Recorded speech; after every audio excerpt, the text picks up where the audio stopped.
Hello everyone, welcome to the Hoops and Hits podcast. I'm your host, Casey Smith, joined by my co-host, Jordan Pullett. We got a pretty good episode planned for you guys today. We're going to be going over the NFL draft. We're going to be going over the NBA playoffs, different trades and signings. This has been a relatively busy week as far as NBA and NFL have gone, especially considering that only NBA is playing right now. But that's what the draft will do for you.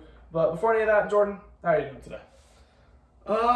I'm pretty tired from the work day, to be honest. Just a real long, boring day, but I'm excited to get into this episode.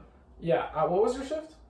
2 to 8. 2 to 8? Okay, yeah, that's a 6. Yeah, mine was 3 to, I think I got out at 8:30, so not that bad, especially considering that, like, it's a Saturday. So we have some tours that we only do once a week, and, like, I don't know, what was one thing we did? Like, when you clean the bathroom, you have to, like, clean everything. Like, usually when you clean the bathroom, you have to do, like, toilet, mirror, floor, and stuff, but I had to, like, clean the whole ceiling and everything, so it's, like, extra. But I got not clean the bathrooms at Walmart. Like, what do you mean we? I don't think like the company does it, or like you personally don't? Both.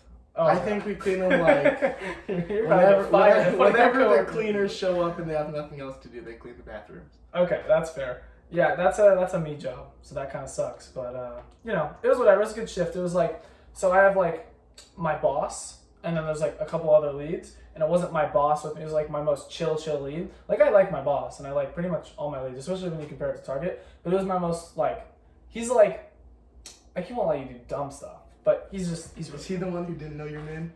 No, at work today, my favorite coworker, I've only been working there for like a month and a half.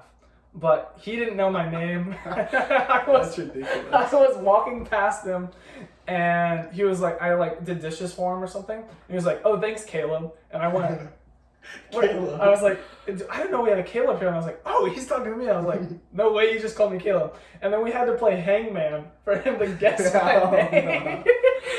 But I've only had like 3 shows with him. But Jack, if you're watching this, man, that's messed up. I think my boss found the lives and stuff. Really? So, or he wanted me to send it. And we have like a company Discord. What? Yeah. A Discord is crazy. Yeah. So I gotta, dude, like, cause everyone there is like 21, 22. So it's just a different vibe than like Walmart, which yeah, it's different. But enough about all that. We're gonna get into the NFL first because the draft was most recent, is on everyone's minds. I want to go over how our teams did real quick. I can start with the Browns because, to be honest, we didn't even have a first-round draft pick, and I personally don't know that much about college football in the draft overall. But the Browns did pretty good. You know, we got a wide receiver, which I think is one of our big needs, because you look at the wide receiver room, and outside of Amari Cooper, it gets pretty thin pretty quick. Like, I love Donovan Peoples-Jones, but I'd rather him be like a pretty good 3 than a solid 2. Like, I could see him taking elite, but I don't really want to bank on that. And then outside of that, like, our defense is just really not great. I think our corners are fine, and Myles Garrett is obviously awesome. But when you look at, like, outside of that, the front 7 is really rough. I think we had like the 29th worst rushing defense last year. Like, our D tackles are really bad. So we drafted I'm screwing up his name right now, but in the 3rd round we drafted up just like a pure run stuffer. Like, I don't think he got like a single sack throughout all of college, but he's just going to hold it and run. And that's fine, because Myles Garrett can get plenty of sacks. So I'm pretty happy with what the Browns did. It's just kind of, honestly, our season's going to depend on how good Deshaun Watson is, because he did not look good last year. He looked awful. And I think no matter how good he is, like, that contract is not worth it. I think most people can agree on that. We restructured his contract, so I think this year he's only getting paid like $40 million, but after the next 2 years are going to be 67. Damn. Yeah. I didn't realize it was that. Yeah, I'll look it up again. But basically, he's just got to be a baller. He's got to be a baller, and it's that simple. I mean, obviously you want the front 7, you want the defense to be better, but I feel like we have fine receivers. We have a really good tight end. We have a good run game. Our offensive line is solid. So You've come around on Njoku. I still don't like him. But, like, in terms of tight ends in the league, I can say that he's above average. Yeah, for sure. But I think he's still overrated. And I need to look up Deshaun Watson's contracts real quick. But, like, offensively at least, he has no reason that they shouldn't succeed. He has all the pieces he needs to have a good offense. Like, this is a better offense than he had some years in Houston, and he was a baller. Sure. So, you know, it's really on him. The defense will sort itself out. So, yeah. So, let me see if I can... Yeah, they restructure his contract. We opened up $36 million, which doesn't really mean we opened up $36 million. That means we just pushed $36 million down the line. But in terms of cap hit, in 2023, it's going to be $19 million, and then 2024 through 2026, it's going to be $63 million, and then 2027 it'll be $8 million, which is a voidable year, which I think means that like he wouldn't be under contract, but it would count towards his contract. But yeah, he's got to be pretty good this year, to say the least. But how are you feeling about the Packers? Or any thoughts you might have on the Browns? I don't think you're too familiar with. No, I'm just thinking with Deshaun Watson, with Nick Chubb on the team, he really doesn't have to do too much. He doesn't have to go out there and be Patrick Mahomes, be the be-all, end-all for the Browns offense. Just be there in big moments, make big third-down conversions when Nick Chubb hasn't been getting the run game going. Mm-hmm. So I think he should be in a position to succeed this season. But with the Packers draft, man, I'm so disappointed. We drafted a linebacker out of Iowa, I believe. Yeah, Lucas Van Ness. I kind of like him. Never started a game in college. I understand Devin Booker never started a game. I don't care. This guy never started a game in college, and we drafted him in the first round. I saw a lot of mock drafts having him going a lot later, so if we really liked him, we could have traded back a few spots.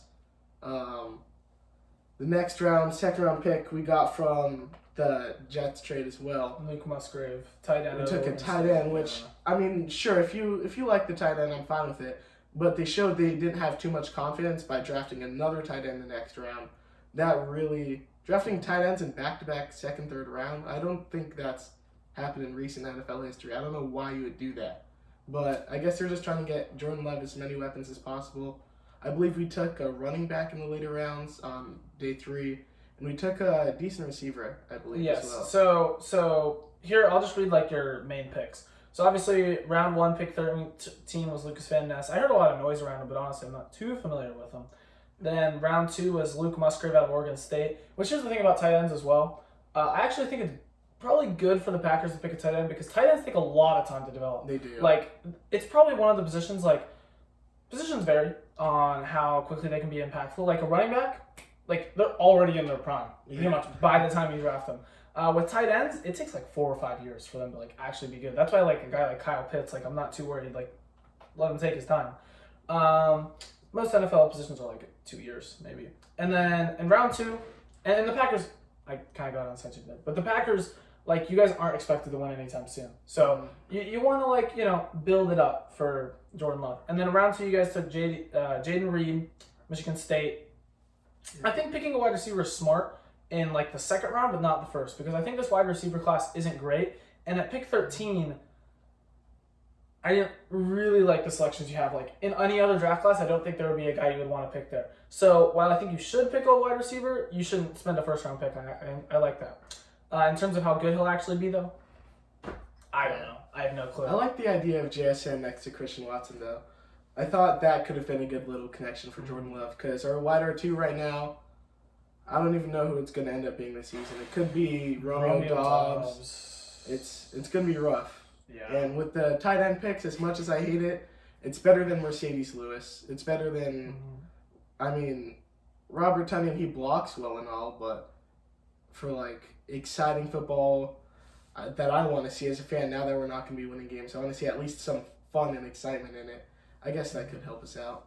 In round 5, you took quarterback Sean Clifford out of Penn State. That confuses me. Well, no, I mean, actually, yeah, I don't know. The first year with Jordan Love, we're already like, okay, let's just take a just-in-case backup who can maybe they just really like him, man. I don't know, but then they also took Tavion Wicks in the 5th round.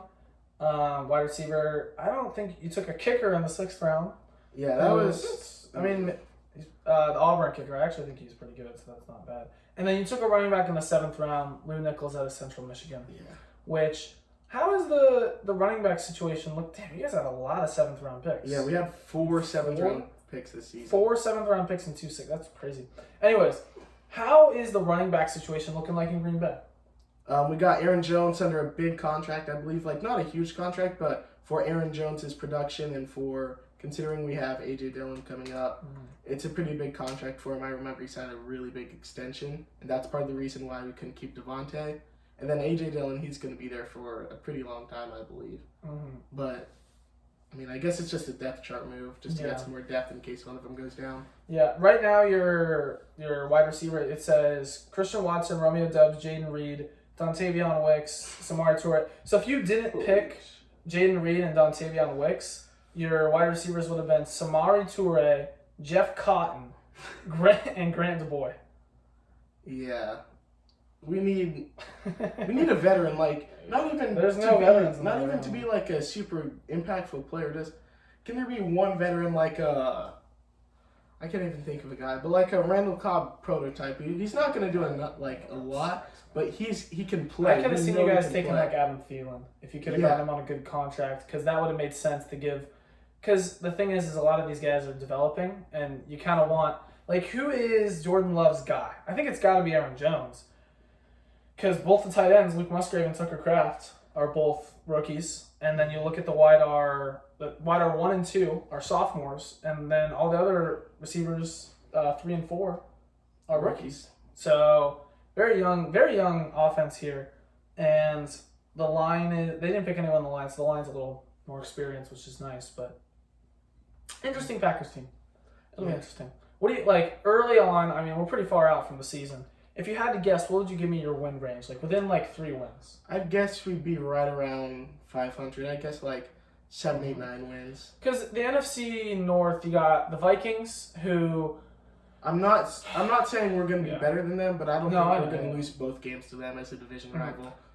When I think about the NFC North, it's like the Vikings, I think they got pretty lucky this year. Like, they won a lot of close games. So I think Yeah. they're going to regress a bit. And I think the playoffs exposed that. The Lions, I'm not really sure how they're going to be honest. I want to look at Last that. year, it felt like kind of a perfect storm of everything going right for the Lions. Like, every position group, it wasn't a superstar, but Jared Goff, nobody expected him to have the season that he had. He had a Pro Bowl caliber season. Yeah, I mean, they drafted Hendon Hooker. Yeah, that was interesting. I don't know. We can talk about that draft pick later. And then the Bears. So you have, like, the Bears, the Vikings, and the Lions, who are all teams who are... Not Super Bowl Like, contenders, yeah. but not like the Houston I could Texans. see all of them being in the playoffs, but I could also see, like, all of them being a little out. And the Packers are a little like that as well. So I could see the Packers being, like, the 4, Yeah. honestly, in that division. But I could also see them being the 1.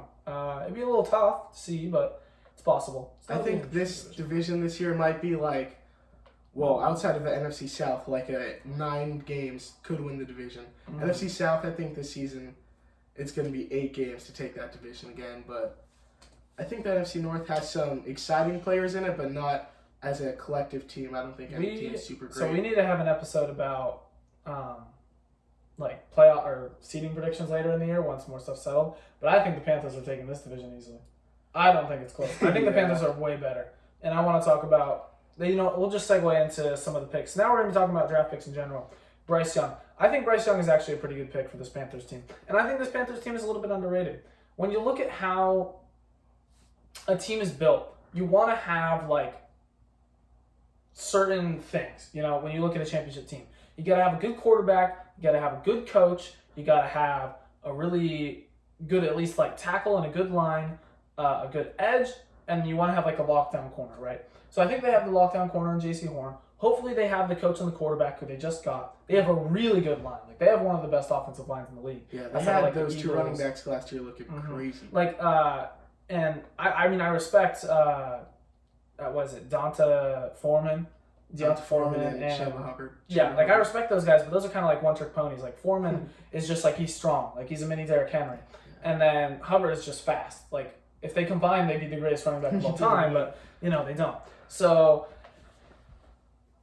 I think they have, Brian Burns is a solid, like, they have, like, some of the foundational pieces, but they're just not built all the way up. So I think Bryce Young's good. And I think when you look at Bryce Young, the main thing that's concerning is obviously the height and the size. Yeah. He's got all the other stuff, he doesn't have the craziest arm, but he's a very smart thrower. He has solid mobility. He's a very good quarterback, and I think he did well with an Alabama team that wasn't like the Alabama team that you see.